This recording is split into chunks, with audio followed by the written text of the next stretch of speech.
Hello, welcome back to my channel. So this is my recent reads. I think for the month of September, starting from the month of September onwards, I am not going to do those monthly wrap-up videos that I've done as before, because after 8 or 9 months of doing those videos, I feel like it's getting a little bit more it's leaning towards routine for me. It feels kind of I don't really do well with routine. I would always find a way to break out of that routine, and I think right now it's just feeling like a little bit of a chore. So yeah, this video is going to be just kind of like mini reviews of some of the books that I've read before, but I'm going to skip books that I have already made kind of like single book videos on them. So the books that I'm going to talk about will be the books that you see on the thumbnails. So there are going to be 4 books altogether in this video, I think.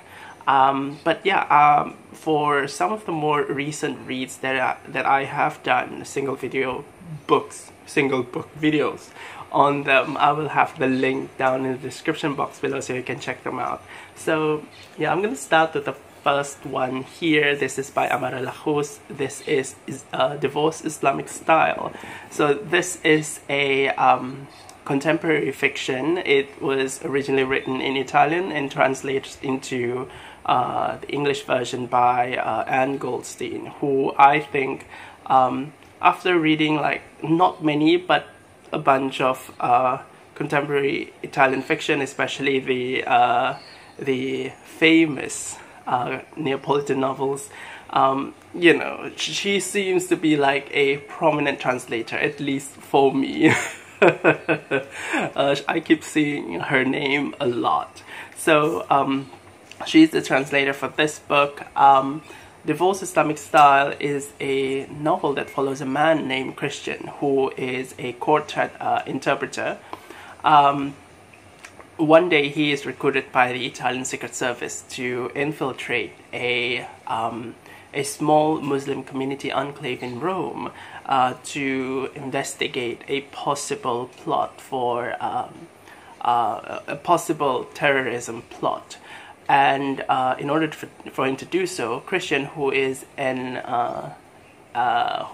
Italian of Tunisian descent, he has to pretend to be go undercover as a Muslim man from Tunisia, and so he has to like use his language skills and also kind of craft a new identity for himself that is a Muslim man, and go into that community and mingle with everyone there just to figure out what's happening, who the suspects are, and all that. But as he worked in his undercover job, he is acquainted with a woman named Safia, who is an immigrant from Egypt. And Safia was before that, when she was in Egypt, she found herself in an arranged marriage, which led her to Rome, basically. So this book will sort of follows what happens in not only in Christian's undercover job as a rookie spy, but also what happens after he meets Safia. But it also kind of follows what happens to Safia, because this book is narrated not only through Christian's perspective, but also through Safia's perspective as well. And we learn not only about like how Christian is kind of like dealing with his new job as a rookie spy, but we also learn about Safia's own personal experience as a woman, a Muslim woman, an immigrant Muslim woman in Rome. And we see a little bit of character development, not only in Christian, but also I would say more character development in Safia. But this is where it got a little bit disappointing, because I actually expected that there would be some kind of satisfying conclusion to Safia's arc.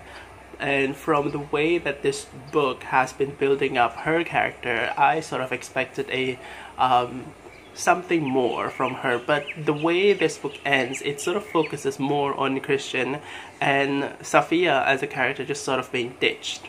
And I did not like that part. It was really disappointing. Other than that, I would say that this book overall has an interesting voice. Even though we have like two characters narrating this book, they sound sufficiently different from each other, so I am quite satisfied by that. But it's just the ending that just simply did not work for me. This book talks a lot about, you know, as you can expect. It talks a lot about xenophobia, racism, class issues, and also gender inequalities, gender dynamics as well, especially in the context of Middle East culture and also Islamic culture. So if you're interested in those things, I recommend you check it out. So the next one I'm going to talk about is this book by Ursula K. Le Guin. This is The Lathe of Heaven. This is my third Ursula K. Le Guin, and I must say that I am quite satisfied, but you know, by what I have read. So The Lathe of Heaven follows this man named George, who has this ability to sort of unintentionally makes what he dreams about come true. Sort of turns his dreams into reality, but he has no control over that. And at the beginning of this book, only he knows about this particular ability, and he tries to suppress it by taking illegal drugs. But he is caught, and he is ordered to attend some kind of rehabilitation with a psychiatrist in order to deal with his drug issues. And when he meets this psychiatrist, his name is Dr. Haber, he talks about his problem. But even though initially this doctor does not believe that he actually has this ability, he realizes that, you know, turns out George is right. Something does change when he dreams. And this doctor eventually becomes consumed with greed for power, and he sort of he would eventually starts to kind of push George towards the way in which he would try to influence George's dreams, so that the actual world can be molded and shaped according to what this doctor wants it to be. And he does so in this you know, with good intentions. Like, he wants to eliminate racism, he wants to eliminate war, disease, and stuff like that. But this novel pretty much explores what happens, or rather, like, what is the repercussion when you try to play God, like when you try to change things. And as it is, I would say, usual, I mean, this is my third you know, Le Guin novel, and I've not read a lot of her books, but all of her books that I've read so far, including this one, has plenty of Taoism references in them. And this one in particular, I would say, is the heaviest with the Taoism references. Like, this book is just literally like, you know, the principles of Taoism being bashed onto your head. Yeah, so basically we have this like two different characters. The main character, George, who is a bit of a passive guy, who is someone who doesn't want to change things, who is just kind of like chill, even though he's kind of worried about his ability, but he essentially is a chill person, and his character development will take that into account. Whereas we have the sort of like an antagonist, this Dr. Haber. Yeah, Dr. Haber. He is someone who is a bit more proactive. He wants to change things. He sees something is wrong, and he wants to change it. no matter what it takes. So this book sort of examines like what happens if you like really, if you go like really crazy on wanting to change things and and possibly cause some unintended consequences and stuff. And there's a lot of that kind of Taoism, let nature flows by itself kind of a thinking in this book. The idea that if you try to change things too much, it might not be good for you and might not be good for everyone. So yeah, a lot of Taoism in this book, which is not something that I mind, because I do find that a bit of the philosophy of Taoism has sort of helped me in the past. So I think you know, it's nice to read it in here, but it feels like it is so on the nose. So the next book I'm going to talk about is by Filipino author Brigitte Bautista, and it's called Don't Tell My Mother. So this book is a contemporary fiction with a bit of a YA slant. So this book is about this young woman named Sam who lives in the Philippines. I don't think this book explicitly mentions where she lives, but she lives in the Philippines, and she lives in this like really insular, conservative Christian household that happens to find themselves in a rather also insular and conservative Christian neighborhood. But there's one woman, an older woman in her late 30s, who lived there as well. She lives alone. Her name is Clara. And Clara apparently is someone who has been sort of like ostracized by this neighborhood, because apparently like she doesn't really go to church. Her husband apparently has died under some mysterious, or mysterious according to the rumors, circumstances, and that's why she has sort of been like left out, or sort of being ignored by the rest of the more conservative minded community. And so Sam, she lives in this community with her family, who is also quite conservative, especially her mom. This book is about how she sort of navigates living in that kind of life, while at the same time having experiencing attractions to women. So obviously, as you may expect, there is going to be a conflict between her religious upbringing and also her attraction to women, which would later be translated into a romance with Clara. So I think that this book has it has an interesting story. It is not exactly like the freshest story out there, but it has an interesting story, and the plot unfolds fairly well. It is also a very quick read. It is a very short book. But at the same time, I also think that the writing feels a little bit cliched sometimes. It tended to include a lot of pop culture references that I feel is fairly superficial. Somehow there are a lot of references to Brooke Fraser, which I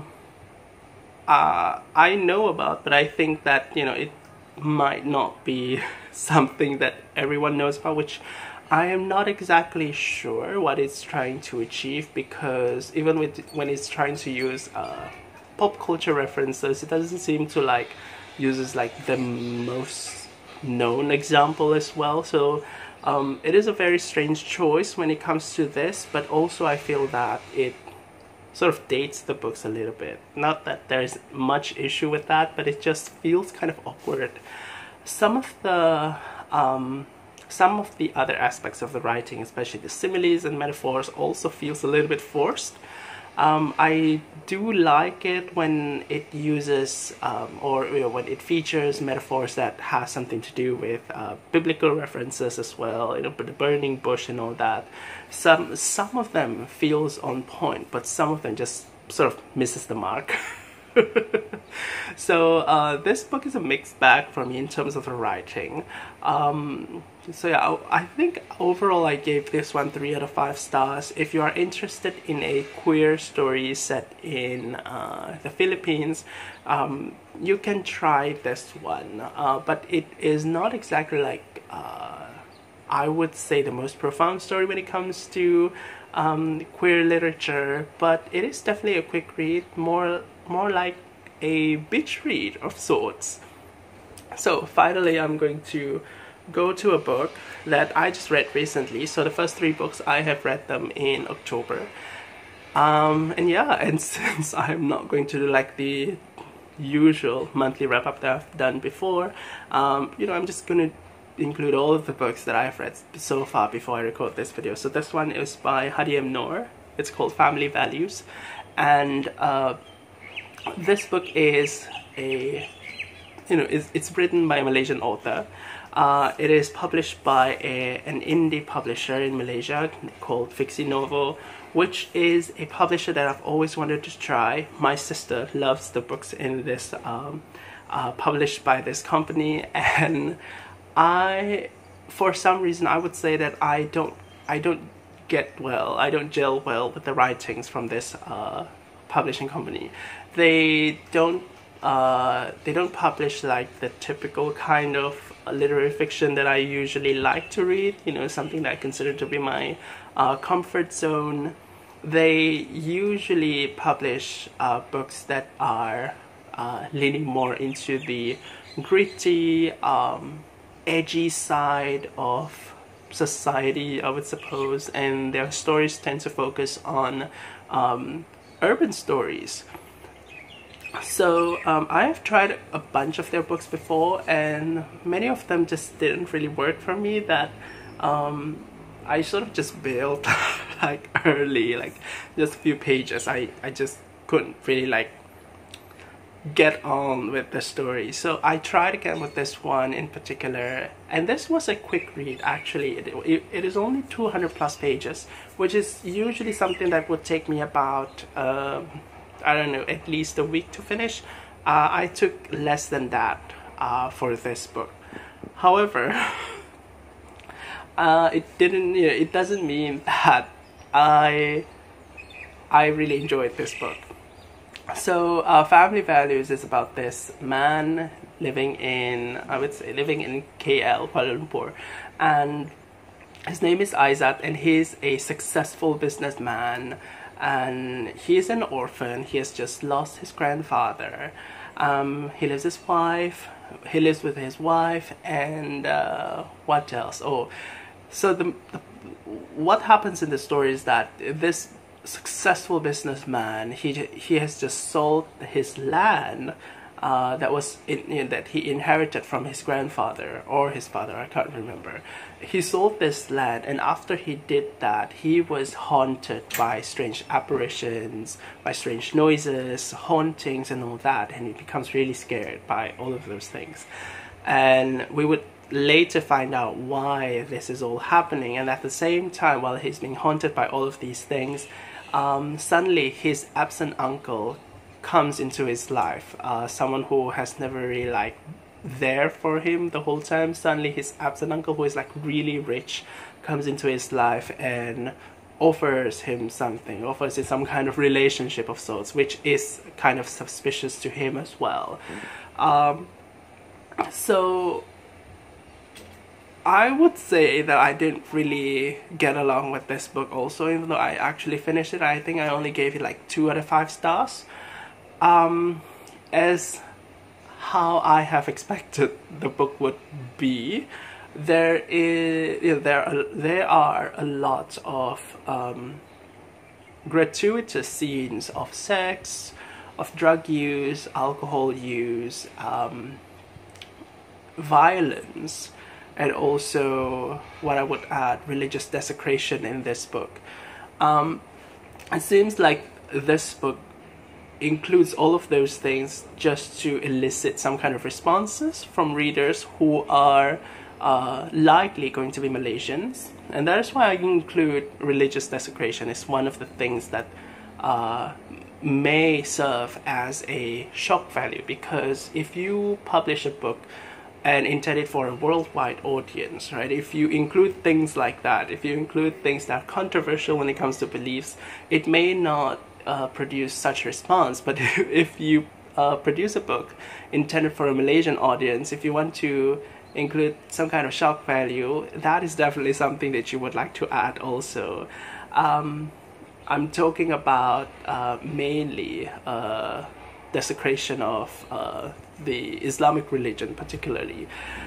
And I think that a lot of those things included in here, they feel kind of superficial. They don't really serve. Some of them, like a small portion of those things, actually serve the plot, but most of the time, even if you trim them down, it will not do much to the plot other than making this book feel less edgy. And that's kind of like the problem I have with this book. It just feels like it's trying to be like really edgy and really dark and really gritty, and that is why it includes a lot of those things, like, you know, stuff like alcohol and drug use. And when you consider that the main character in this book is a Muslim, you would expect that you know, you may expect that the readers, again, likely Malaysians, are going to feel like a little bit kind of shocked by that. You know, you have a Muslim character who is like really sleazy and, you know, and a womanizer. He goes around, have sex with random women, and he drinks. Oh my gosh. And he uses drugs. To me, things that are intended to be gratuitous, you know, shock value, doesn't really work for me, because I don't get shocked really easily, even in real life. So it doesn't do a lot for me. And when it comes to the storyline itself, it just seems to kind of fizzle out at the end. There are certain action scenes that happen, but they just feel kind of there. They don't seem to like elicit some kind of strong emotional response in me. I don't feel like I want to think a lot about what happens, because it's just that. One thing I do like about this book, and I feel that I have this suspicion that this author has this particular kind of style, which I think that if he had this room to explore that thing, this book would have been amazing. So this book also included some social commentaries in the context of Malaysian culture, especially regarding racial tensions between Malays and Chinese, and also commentaries on the Islamic televangelism, which is which I think in and of itself can veer into a little bit of that kind of shocking territory, but I feel that it's justified because that is something that happens in real life.